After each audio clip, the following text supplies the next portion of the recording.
Assalamualaikum warahmatullahi wabarakatuh. Waalaikumsalam warahmatullahi wabarakatuh. Alhamdulillah, alhamdulillah. Amma ba'du. Yang saya hormati Abi dan Umi dan yang saya hormati hadirin sekalian, hadirin rahimakumullah. Insya Allah pada kesempatan ini saya akan sedikit menyampaikan ceramah yang berjudul cara menjadi manusia yang tenang dan senang di dunia dan akhirat. Bapak Ibu yang dirahmati oleh Allah Subhanahu wa Ta'ala, tak sedikit dari kita yang terpedaya oleh tipu daya nafsu yang buruk. Kata nafsu, hidup akan senang kalau punya banyak uang. Hidup akan senang kalau punya 100 gram emas gelang. Hidup akan tenang kalau punya rumah megah. Hidup akan senang kalau punya mobil mewah. Hidup akan tenang kalau punya banyak sawah. Betul? Tapi ternyata hidup tak semonoton itu Bapak Ibu. Coba tanya ke yang kaya-kaya, apakah hidupnya selalu tenang dan senang? Ternyata jawabannya adalah tidak. Yang punya banyak harta akan sangat mungkin dibuat pusing oleh perkara harta kekayaannya.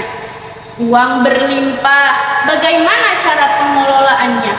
Rumah megah, mobil mewah, berapa besar biaya perawatannya? Sana sini sawah, bagaimana cara penghidupannya? Dan tek-tek gemek lainnya dengan segudang beban pikiran untuk mempertahankan kekayaannya. Belum lagi ditambah masalah hutang piutang, konflik suami istri, mertua dengan saudara, dan kerutan-kerutan lainnya. Na'udzubillahimin. Orang miskin pun sama, bahkan bisa lebih ruwet ketimbang orang kaya. Betul?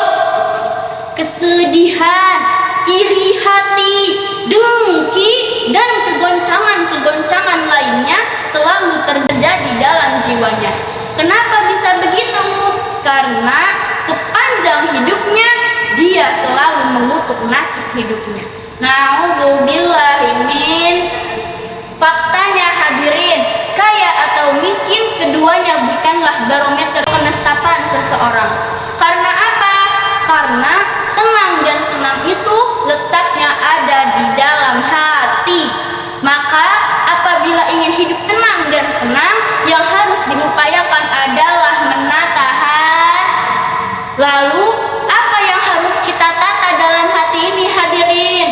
Sebagaimana Allah Subhanahu wa Ta'ala berfirman dalam surat Al-Bayyinah ayat 7 sampai 9. Innalladzina amanu wa 'amilus solihati ulaika hum khairul bariyah jazaohum 'inda rabbihim jannatu 'adnin tajri min tahtihal anhar khalidina fiha abada radhiyallahu anhum wa radu an dzalika liman khasyiya rabbah. Dalam ayat tadi setidaknya ada dua kunci jika kita ingin menjadi manusia yang tenang dan senang. Yang pertama, beriman kepada Allah disertai dengan beramal soleh. Lalu apa kaitannya keimanan dengan ketenangan Bapak Ibu? Simpelnya begini, saat sedang kesulitan, anak di pondok akeh bayaran, ngeliat dompet isinya cuma ceban, akur tah akur. Kalau ia seorang yang beriman, ia percaya bahwa Allah yang maha kaya, Allah yang maha pencipta, tidak sekali-kali Allah menciptakan makhluknya kecuali ia akan mengurus dan memenuhi segala kebutuhan hidupnya. Ia sadar bahwa dirinya hanyalah seorang hamba yang tiada berdaya. Ia serahkan segala urusannya kepada Allah Subhanahu wa Ta'ala. Alhasil hatinya menjadi tenang. Saat harta berlimpah ruah, uang bermiliaran rupiah, punya banyak sawah, jika ia seorang yang beriman, ia percaya bahwa Allah adalah Sang Maharaja yang menguasai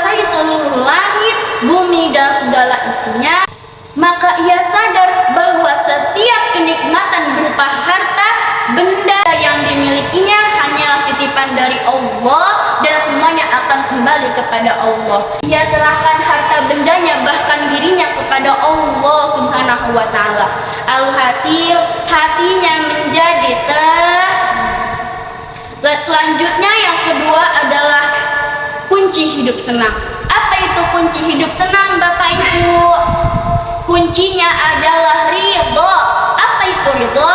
Ridho adalah ikhlas, menerima apa adanya, menerima dengan senang hati alias no comment, enggak komplain. Lalu bagaimana sikap ridho itu bisa memengaruhi kebahagiaan Bapak Ibu? Contoh kecil aja, dimasakin istri ayam goreng marah. Kenapa? Karena pengennya ayam bakar. Meskipun sama-sama ayam, kalau hatinya nggak ridho, hatinya nolak, makannya juga kurang enak. Iya Pak ya. Dikasih suami yang gajinya pas-pasan, ngeluh. 3 hari dijatah 1 juta, kurang 500.000, cemberut. Oh, mau tah lamun 50.000, kayaknya ribut. Ya Pak ya. Kira-kira orang yang begitu tuh hatinya gampang senang gak Bu? Maka alangkah bahagianya orang-orang mukmin yang terus-menerus melakukan amal kebaikan. Hatinya dikuatkan oleh keimanan, dilapangkan oleh sikap keridhaan, kerelaan hati menerima setiap pembagian yang Allah bagi untuk dirinya. Dikasih rezeki tempe, alhamdulillah. Dikasih suami yang ekonominya pas-pasan, alhamdulillah. Daripada wanita-wanita di luar sana, suaminya ganteng, duitnya banyak, saya diselingkuhin mulu. Mau ibu diselingkuhin? Mau. Na'udzubillahi min. Kata Nabi, tuba liman hudiya lil Islam. Sungguh bahagia, beruntung orang yang diberi hidayah keislaman. Wa kana 'aishuhu kafafan. Sungguh bahagia, beruntung orang yang cukup penghidupannya. Apa itu cukup? Kependak mangan, bisa kelambian, anak tempat tinggal. Wa qanaah. Sungguh bahagia, beruntung orang yang qanaah. Allahumma